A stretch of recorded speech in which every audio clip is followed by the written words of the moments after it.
Hello, आपका स्वागत है पुनर्जन्म की एक नई कहानी में। तो चलिए शुरू करते हैं। वाराणसी की संकरी गलियों में फैलती सुबह की हल्की धुंध जैसे जैसे हट रही थी, गंगा किनारे की सीढ़ियों पर लोगों की गतिविधियां बढ़ती जा रही थी। किसी ओर आरती की तैयारी, कहीं योग, कहीं परदेश से आए लोग अपने पूर्वजों की आत्मा को शांति देने के लिए मंत्र-पाठ कर रहे थे। इसी शहर में एक युवा लड़की रहती थी, सुमित्रा। उम्र 23 वर्ष, स्वभाव से संवेदनशील और कला की छात्रा। उसकी आंखों में एक अजीब सी गहराई थी, जैसे वो अपने जीवन से कहीं अधिक समय देख चुकी हो, लेकिन ये बात वो खुद भी नहीं समझ पाती थी।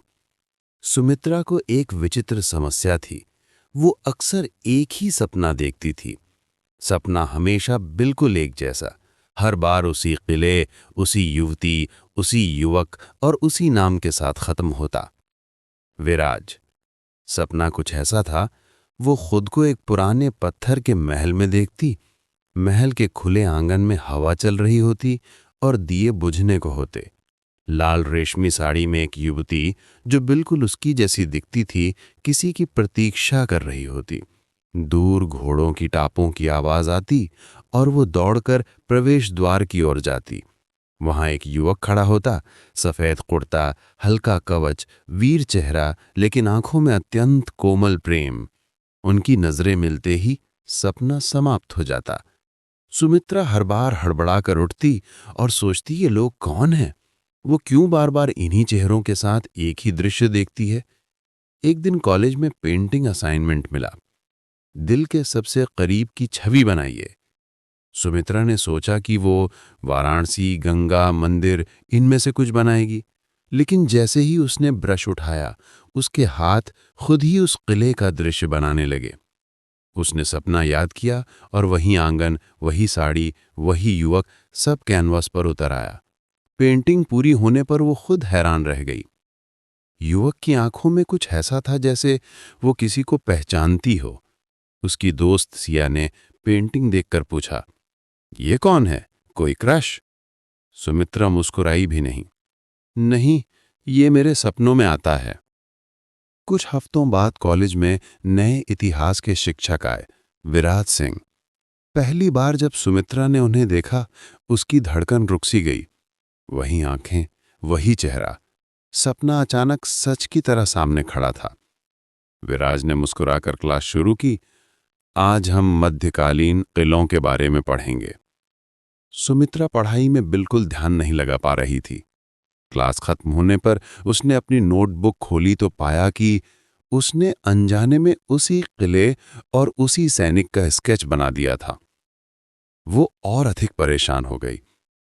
एक दिन विराज पढ़ा रहे थे, मध्यकाल में कई प्रेम कहानियां ऐसी हैं जिनमें दो प्रेमियों की मृत्यु एक दूसरे के लिए हुई है।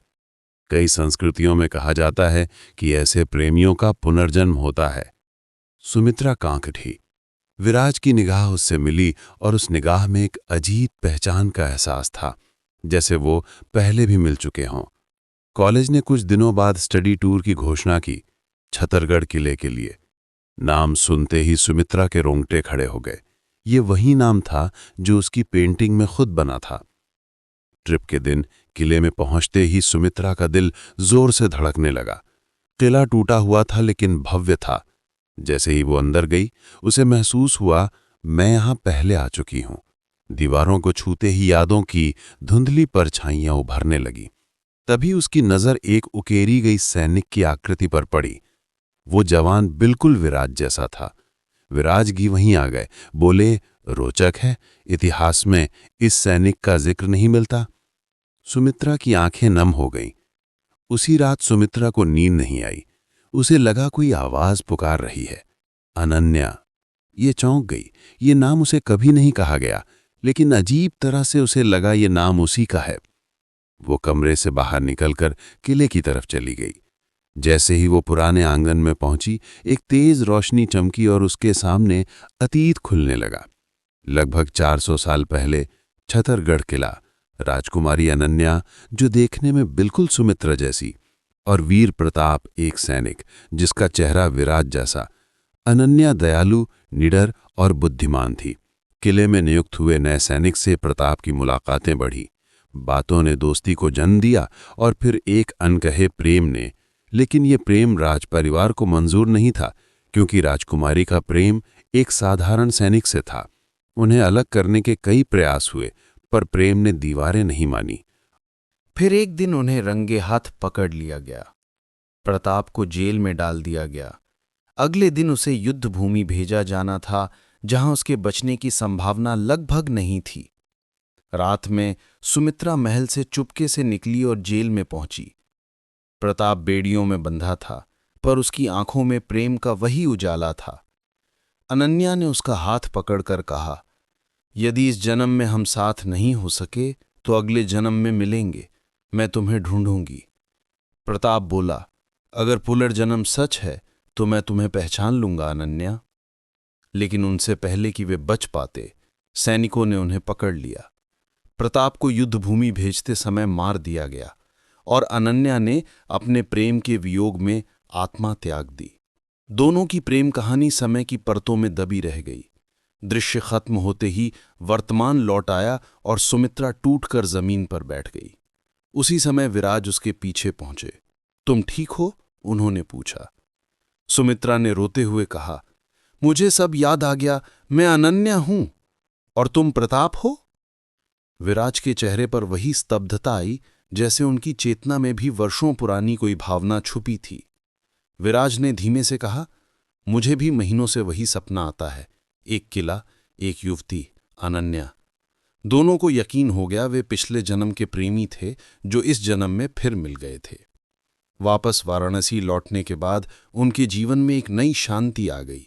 वे साथ पढ़ते, बातें करते, घूमते, जैसे सदियों पुराना बंधन फिर जीवित हो गया हो। एक दिन विराज ने कहा, शायद हमें इस जन्म में वही गलती नहीं दोहरानी चाहिए, डर कर पीछे नहीं हटना चाहिए। सुमित्रा मुस्कुराई, इस जन्म में कोई राजा, कोई युद्ध नहीं, बस हम हैं। कुछ महीनों बाद गंगा घाट पर डूबते सूरज की आखिरी किरणों के बीच विराज ने कहा, सुमित्रा, अनन्या, क्या तुम इस जन्म में भी मेरा साथ दोगी? सुमित्रा ने आंसू भरी आंखों से कहा, हां प्रताप, इस बार हमारा प्रेम जीवन से भी लंबा होगा। सूर्यास्त की रोशनी में दो आत्माएं जो सदियों से बिछड़ी थीं, फिर एक हो गईं। कहते हैं प्रेम कभी मरता नहीं, बस पुनर्जन्म लेता है, और अनन्या प्रताप की कहानी इसका जीवंत प्रमाण है। उनका प्रेम पिछले जन्म में अधूरा था, लेकिन इस जन्म में पूरा हुआ, और शायद किसी अगले जन्म में भी, क्योंकि कुछ प्रेम कथाएं कभी खत्म नहीं होती, वे बस समय बदल बदल कर दोहराई जाती हैं।